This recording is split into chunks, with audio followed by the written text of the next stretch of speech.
In my last video, you learned all about how to hold your hook and your working yarn to create even tension so that your stitches look nice and straight. You also learned how to make a foundation chain so that you could practice holding your tension. Today we're going to talk about the chain stitch, its anatomy, abbreviation, and stitch symbol, and also the slip stitch anatomy, abbreviation, and stitch symbol. So a chain stitch is abbreviated CH, and its symbol is an oblong oval.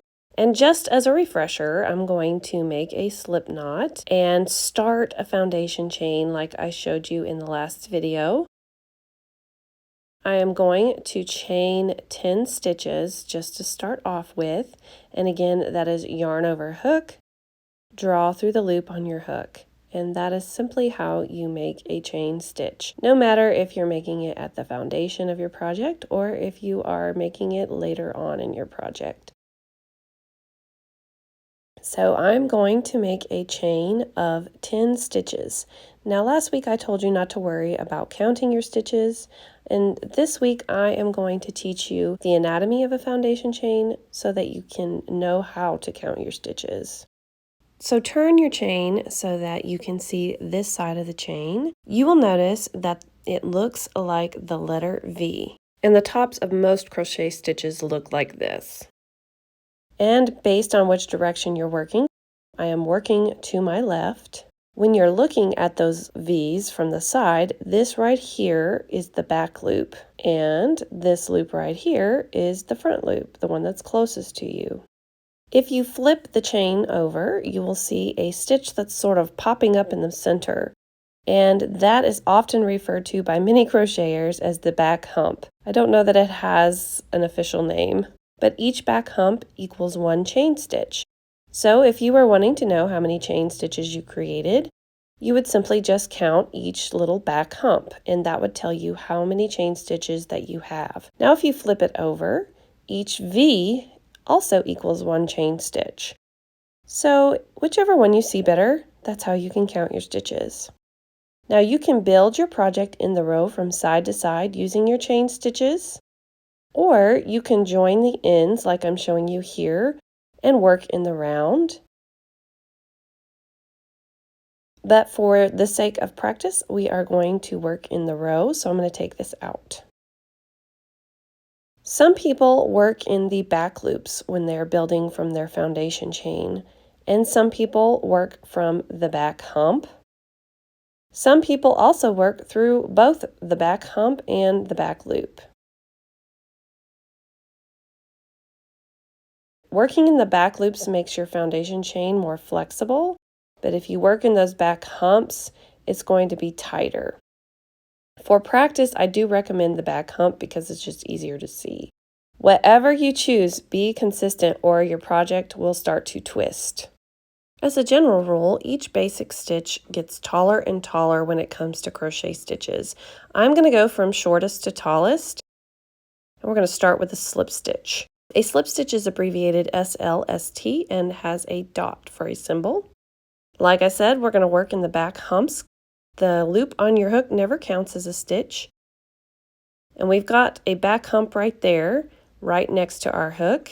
And we are also going to not work into that. So we're going to skip over that first back hump there and start making our slip stitches in the next stitch. We are going to insert our hook from front to back like I'm showing you. You should have 2 loops on your hook. Now you're just going to yarn over your hook and draw through both loops that are on your hook. And that equals 1 slip stitch. Insert your hook from front to back into the next back hump. Yarn over hook and draw through both of those loops that are on your hook.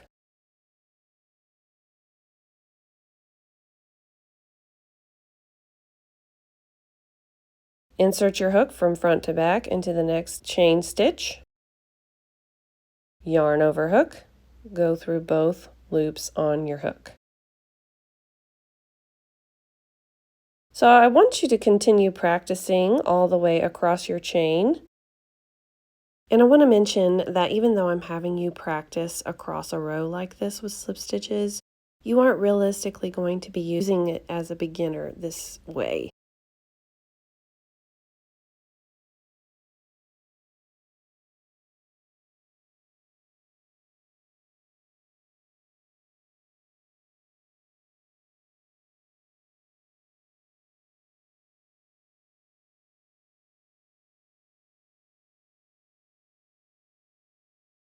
So now I just wanted to show you a few things. First thing, give your piece a stretch.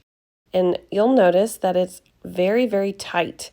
It's often called the knit stitch because it is so tight. There's no space between the chain stitches and the slip stitches here. The tops of each stitch are right on top of each other. That makes a great ribbed texture, but there's not much flexibility. So you aren't going to be using it much to create a flat piece of crochet fabric. You won't be using it like this as a beginner. Maybe as you become more advanced, you might use it for a hat band or a sweater, but you're mostly going to be using slip stitches to join rounds. And I'm going to be teaching you how to crochet in the round later, so don't freak out about it right now.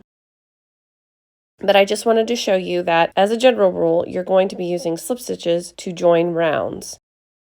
So just like I showed you here. So slip stitches are generally used for joining and shaping, moving you to a different spot, and for ribbing, like I mentioned, for hat bands or cuffs or sweaters. That's all for today's lesson, but stay tuned for our next lesson where I will teach you how to single crochet. I hope that you enjoyed this tutorial today. If you did, please give it a thumbs up, and if you haven't already, please subscribe to my YouTube channel. Thank you so much for watching.